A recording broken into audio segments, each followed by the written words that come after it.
Hey guys, so I'm gonna critique the self-improvement culture we have that I'm kinda pinning as the self-improvement treadmill. Now, just to clarify, I'm not against self-improvement, no doubt, which is most likely the outcome of actually doing what matters. Yet, that is usually not how self-improvement happens, and there could be a lack of acceptance, and possibly one of my main critiques would be that self-improvement is kind of an end in itself, which might seem like a good thing, but it's not. But first of all, I have to ask, why do you even need to self-improve? In fact, you might see that the better you have it, not even skill-wise, but circumstantially, like let's say that your daddy was rich, the less you need to self-improve. But still, the whole sentence would make no sense. So essentially, the fundamental situation is that you are met with a situation to which your interpretation is that you should get better. So you could be the slave of some guy and you think like, oh yeah, I make not much money around, but if I worked harder for this guy, then I would make like double money, right? So you can focus on your self-improvement. And we already see many flaws in this. And I'm going to very, very, very carefully phrase things. Why not just focus on gain? Not even improvement. Because that could be the main distraction that, oh, you should just focus on improvement. Well, those who have more than you, possibly, not necessarily better than you. So, in a way, improvement is kind of in your head and also kind of a spook. Now, I'm not completely calling it delusional, but essentially, reality is the only judge whether you have improved. And what you have is the only judge of whether you have improved. Because oftentimes, this improvement happens inside your head. You went inside. Now, for this, the best example would be the monks, right? They spend their entire life doing whatever bullshit, right? No one cares. You know, they just believe one thing one day and they believe some other thing the other day, and they feel like this is an improvement. So they are completely encaptured by this total nonsense. Yet, let even suppose that you possibly learn something that doesn't have a clear pathway to gain. Now, you might tell yourself, whatever, I'm not gonna go over it, it doesn't matter. I did too. But almost certainly this would be like some kind of a cope, some kind of fear. You might be afraid to go after what actually matters, or possibly others are deliberately sabotaging you. And there is also an element of escapism. It seems insane to say that, but why are you escaping? But people don't want to escape and believe that they are escaping, right? They want to believe that they are getting ready, or they are whatever. They just believe whatever nonsense. But the point is, you're not fighting head on. You're not going after the biggest meat. You are avoiding it. You just believe in whatever nonsense, maybe just do whatever nonsense that makes you feel better. Maybe makes you feel more ready, but you're never ready, so it doesn't matter. And oftentimes there is an element of acceptance. Of course, you might argue that there's always an element of acceptance. You see things, and can you just recognize it as such? Now, I'm kind of careful with my wording here. I'm kind of annoyed with the phrase acceptance because it kind of implies like approval, but that's not what I'm meaning here. But the contemporary use of acceptance often means that you see a thing and you try to make some kind of beliefs about it. You process it. And that would be almost an element of cope. In fact, if you just look at what people are trying to do, those who are like trying to accept things, so some kind of bad thing happened and now they're trying to accept it, ergo, paint it more positively. I was like, oh, it meant something, or, you know, it wasn't that bad, you know, it just made me stronger or something, or such a good thing, it meant so much. Now, this is all cope. This is all lies you just tell yourself to feel better. So at that point, even trying to not care would be better. So like, who cares? You know, stuff happens, we go. But being unaffected would be truly the best. Now, that would be true acceptance. And certainly not cope or some kind of defeatism. Or building some kind of belief from it.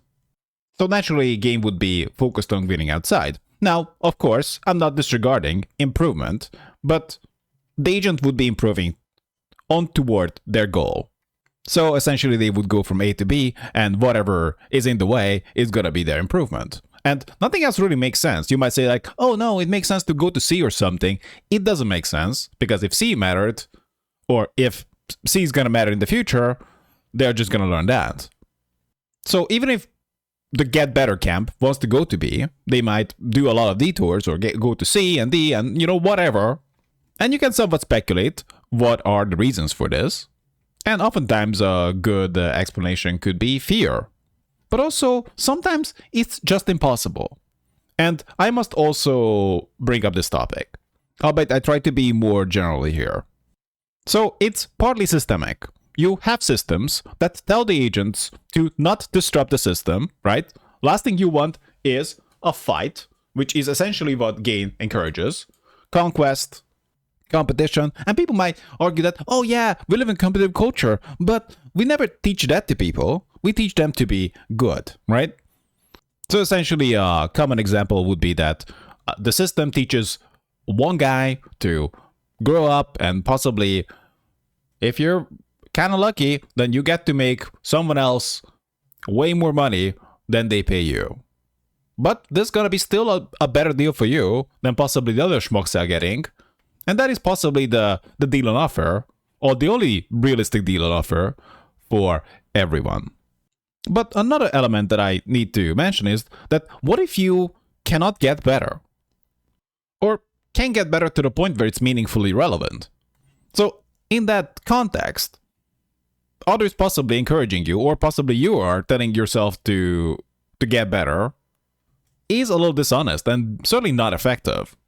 Your efforts would be better spent elsewhere. And I must also emphasize the subjective nature of better. So one person might tell you that you should get better in X way, but how they are defining this X? It is what they prefer. That's it. So if you get better in X way, they might prefer you, but most likely they might just think that you're weak. Although they might be just telling you to just essentially fuck off, right? I don't care about you, but, just do this thing. And you might focus on that, and they just don't care.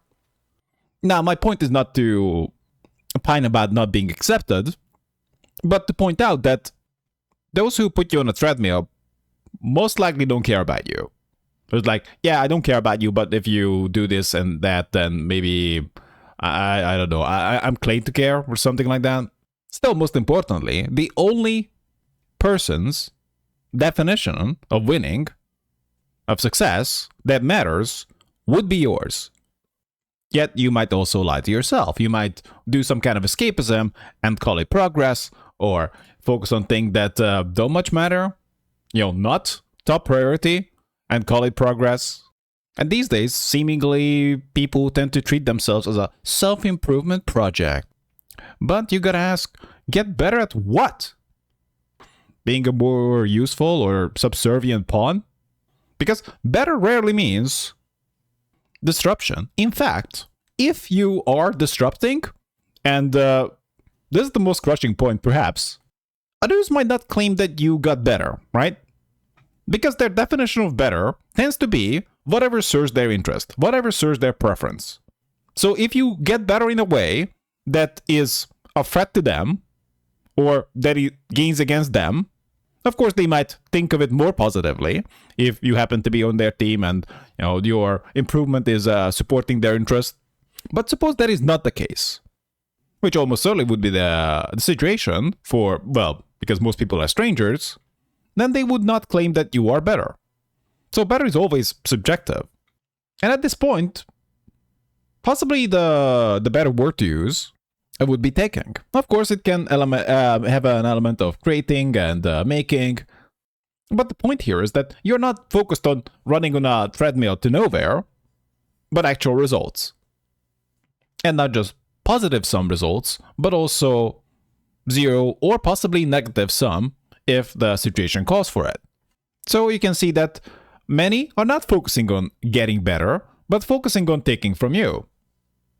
Now, personally, I would say that gain is certainly a healthier place to be, but self-evidently, those who just take end up with more. Because how long would it take to make Earth, right? Make the entire planet? Well, that's quite a bit, right? But just to call dibs on dirt and kick in the faces of those who don't agree with you? Nah, that's easy. And are they really doing self-improvement here? It doesn't look like it. In fact, when others sell you the idea of getting better, this tend to mean two things. I should say one of two things. One would be useful to me, right? They say what good is, and you should be that. And if you can be useful, then you should be weak. You should just get lost. In fact, it's a little disconcerting that in our culture, how competitive we are, even the OG strategy was to basically indoctrinate a bunch of people, then try to use them all their life, yada yada, you already know the deal. But it does seem to be more trending toward just mass sabotage. And then you blame the individuals like, oh, they're so weak. Well, I would ask, did you encourage them to put your head on a spike? Suppose everything was permitted, what action would promote their interest the most? To which the unmistakable answer would not be being my slave or doing whatever I say. If people meant all this bullshit, then you can just kick them in the nuts, take everything they have, and tell them to get better.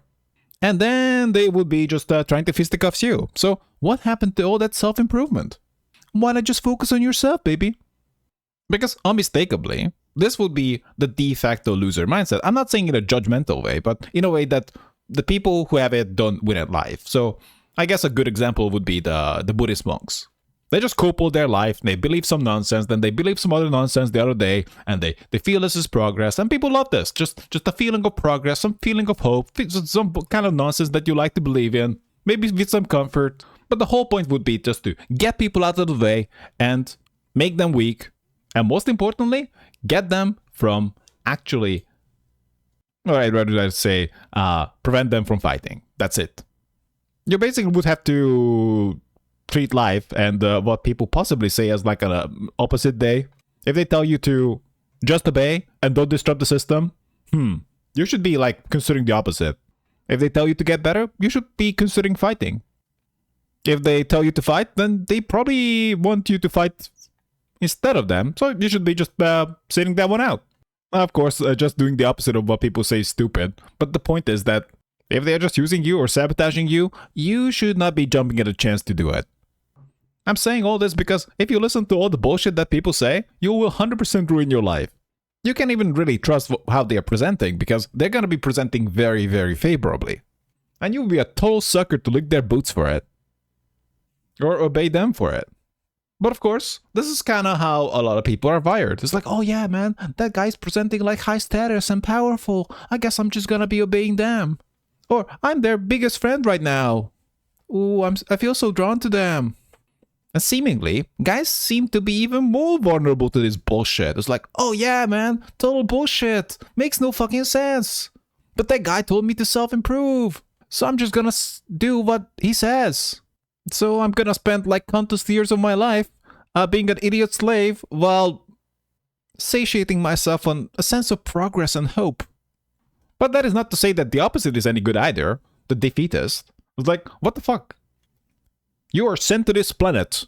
You're sent to this universe to win, right? This does not mean that you have to do it alone. But you giving up? How is that ever good? And the truth is this. Those who tell you bullshit, almost every single time, all they have is bullshit. And people are not telling you the truth, but whatever they feel like riffing at the moment, or whatever serves their interest the most. And perhaps some savants out there who can figure out all the nonsense. I can't. I pretty much just given up on it. Now, even if you can, it would be such a massive time cost, it's really not worth it. So ultimately, the cheat code would be just not caring. So just show me. My eyeballs will be the judge of what is true. And by the way, if you think that the takers have rules, they don't. Or rather, they have one rule. Only one. It's called more. Anything else just gets in the way. If you play a game against other players who all have possibly various self-imposed limitations, they lose. Standards can really only apply if both parties are holding themselves to it. Or possibly held to it by some other party, but with very harsh consequences. But almost in every case, somebody's tried to get away with breaking the rules. If you ever saw some kind of a foot race, that would be funnily a good indication of what you would see in a competition with rules and judges, but essentially people try to still break the rules as much as they can. Although it's usually far more severe than that. Otherwise said, so you declare a foot race, and some people are already planning to cheat and run, and others already brought their cars, others already brought their helicopters, others brought their rockets and fighter jets. Those are the rules of the foot race, and the judges are probably paid off. But the reason I'm emphasizing this category, because they are never focusing on improvement, right? Especially self-improvement. Yet that is often what they sell to others. So to describe them, we can say that the escapist is entirely focused on the process. The process is the end. And the get better person might have some, there's gotta be some end to it, but still the end is mostly the process. While game would be more end focused with process, perhaps, but of course they are not against just ends. And someone take focus would be more just ends, and only process if it's absolutely required. But if you're not sold yet, then what are you getting better at, right? At making others money? At obeying rules that were made for you? Or possibly just coping, right? Getting out of the way and just telling yourself whatever while you are imagining some kind of ascendance to nirvana or something. Oh, I'm working on my mantra or something. You materialist pig would not understand my spiritualist journey. And pretty much the takeaway would be to do what is top priority, don't listen to bullshit, and don't lie to yourself.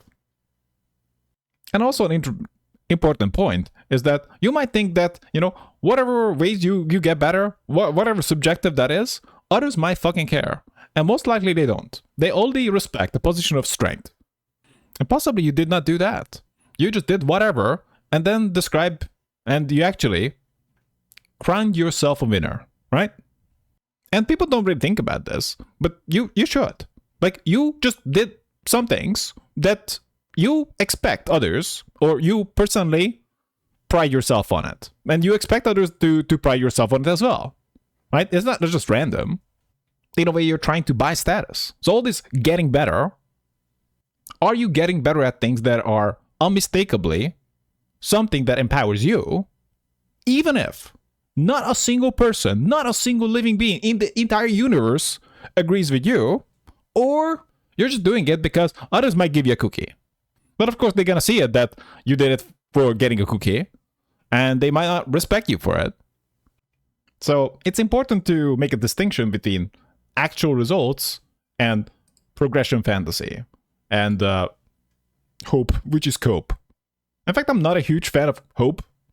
I guess you can say that hope is fine as long as it's backed by action. And that's it. Or rather, I would say, backed by very directed action toward top priority. Then you get hope. Otherwise, it should be renamed cope. But honestly, I don't care about just time put in. And especially, I don't care about intentions. Partly because you don't see the intentions of others, and you can be mistaken of your own intentions. Yet even if we argued that you can see your intentions fully, what would they really matter if you're not really getting what you're intending?